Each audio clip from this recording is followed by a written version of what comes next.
Assalamualaikum warahmatullahi wabarakatuh. Selamat malam teman-teman Lintang Kemukus semuanya. Kita bertemu lagi bersama Lintang Kemukus Channel. Dan di pertemuan kita kali ini, Lintang Kemukus mau melanjutkan cerita misteri penampungan TKW Angker di bagian yang keempat atau yang terakhir. Dan buat teman-teman Lintang Kemukus semuanya, kirimkan cerita Anda ke Instagram @lintangkemukus dan WA admin di bagian deskripsi. Berbagai cerita dan berbagai durasi. Dan baiklah teman-teman Lintang Kemukus semuanya, tidak menunggu lama lagi, mari kita nikmati cerita berikut ini dan selamat menikmati.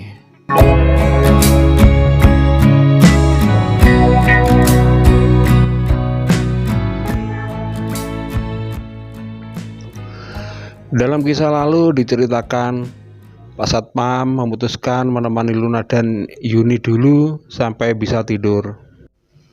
Hampir jam 1.30 malam dan tidak terasa pagi pun tiba.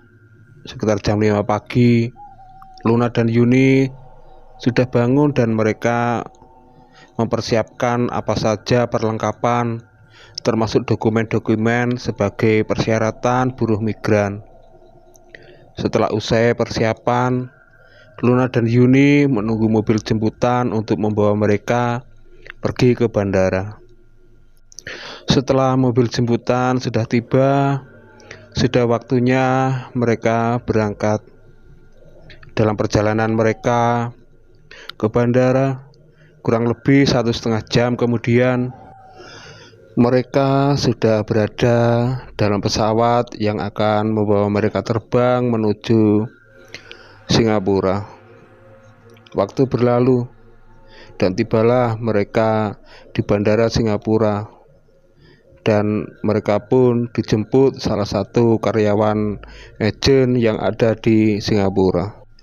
Setelah mereka menyelesaikan semua perlengkapan di bandara dan mereka keluar dari bandara, Luna dan Yuni dibawa naik taksi menuju ke sebuah penampungan lagi, yang kini penampungan yang berada di Singapura. Dan penampungan itu di saat tahun 2012 terletak di Jalan Keramat dan posisi di Singapura bagian utara. Luna dan Yuni tiba di penampungan itu pukul 8 pagi. Dan suasana penampungan tampak biasa-biasa saja. Sebuah bangunan, dan di depan bangunan itu terdapat sebuah pohon yang besar, dan di pohon itu banyak terlihat tali-tali yang bekas dipotong. Tapi Luna dan Yuni tidak tahu untuk apa tali-tali itu. 1 hari, 2 hari, sampai 1 minggu, para calon pekerja itu masih biasa-biasa saja. Tapi di minggu berikutnya, para calon pekerja itu sudah banyak mulai mengalami lelah, bosan, dan bahkan mulai ada yang merasakan stres.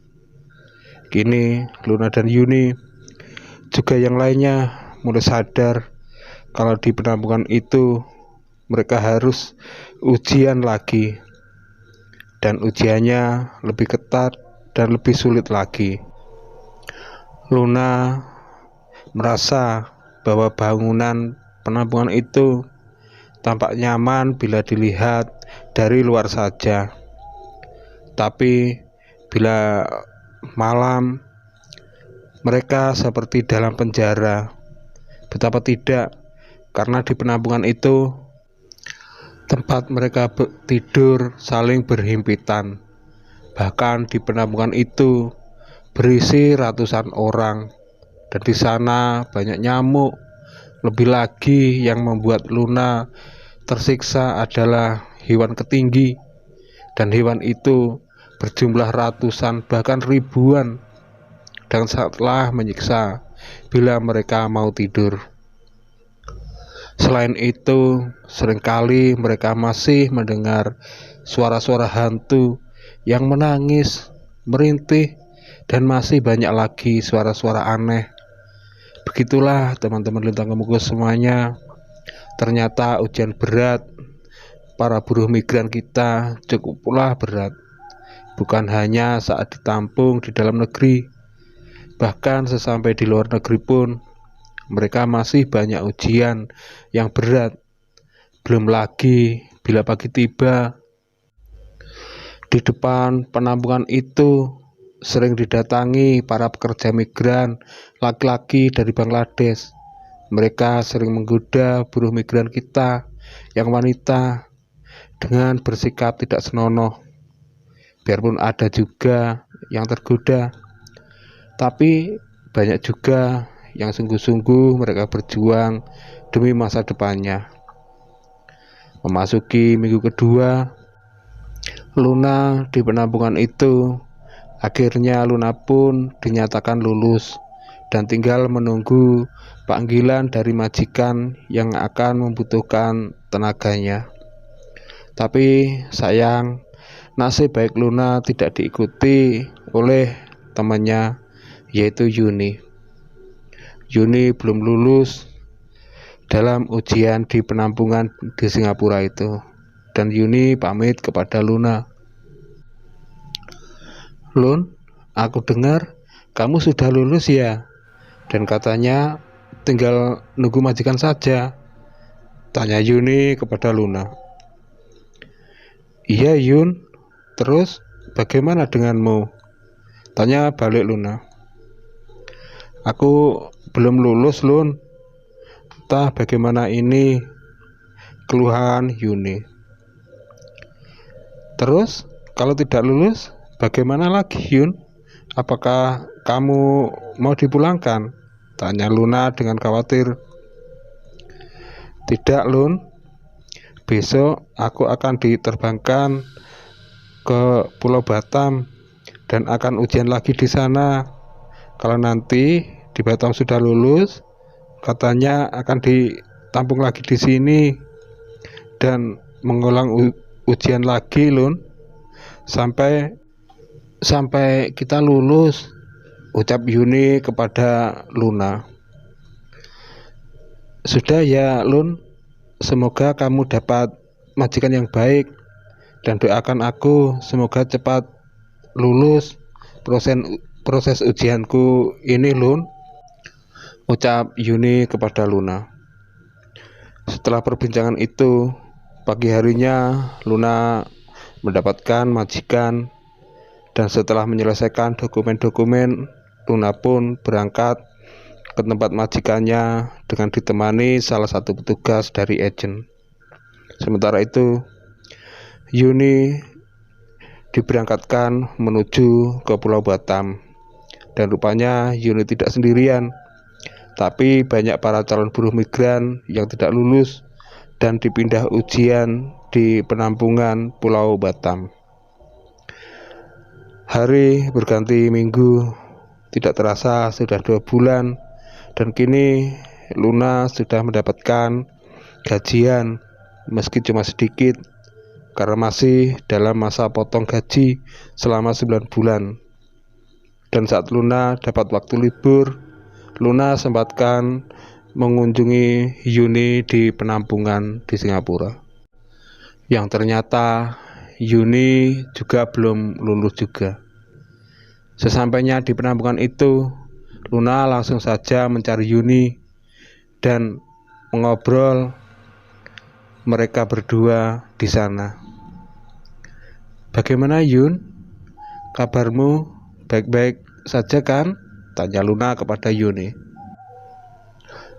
"Iya Lun, terus bagaimana dengan kamu? Kamu juga baik-baik saja kan?"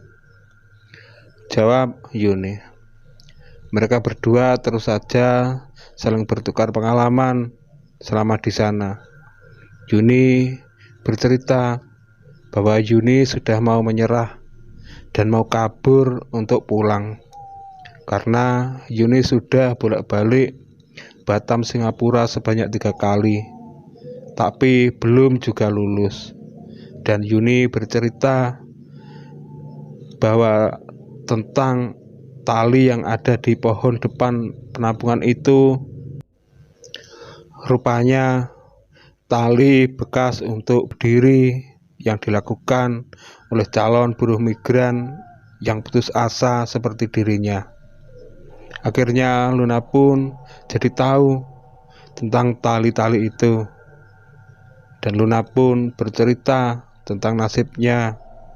Biarpun Luna sudah bekerja, tapi Luna mendapatkan majikan yang jahat, dan Luna pun bercerita sempat juga mau bunuh diri meloncat dari lantai 4 karena tidak tahan dengan perlakuan jahat dari majikannya.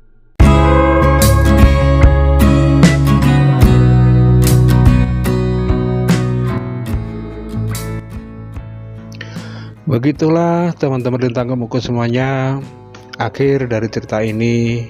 Dan saya ucapkan terima kasih buat sahabat saya yang sudah mengirim cerita ini.